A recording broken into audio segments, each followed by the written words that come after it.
ইসমুহু ফিস সামাই সিদ্দিক, আসমানে এর নাম হচ্ছে সিদ্দিক। লি মুহাম্মাদিন সাহিবিন ওয়া রাফিক, আর মুহাম্মাদুর রাসূলুল্লাহ সাল্লাল্লাহু তাআলা আলাইহি ওয়াসাল্লামের সফর সঙ্গী এবং তার সাথী। সুবহানাল্লাহ, সুবহানাল্লাহ।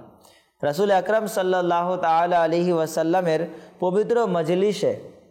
পবিত্র মজলিসে সিদ্দিক আকবর রাদিয়াল্লাহু তাআলা আনহু এই ঘটনা বর্ণনা করেন।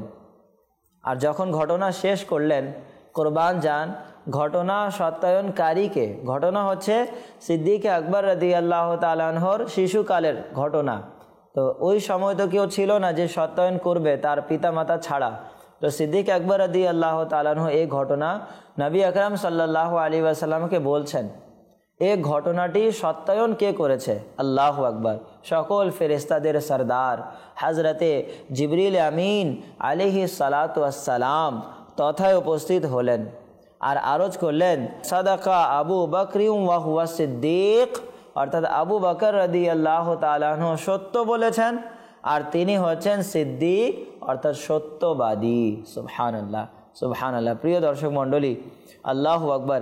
প্রিয় রাসূল মা আমিনার বাগানের সুবাসিত ফুল রাসূলে মকবুল সাল্লাল্লাহু তাআলা আলাইহি ওয়াসাল্লামের পরামর্শদাতা আশিকে শাহেনশাহ আনওয়ার হযরতে সৈয়দনা সিদ্দিক আকবর রাদিয়াল্লাহু তাআলা আনহু ইসলামের প্রথম খলিফা, যার নাম হচ্ছে আব্দুল্লাহ, তার উপনাম হচ্ছে আবু বকর, উপাধি সিদ্দিক ও আতিক।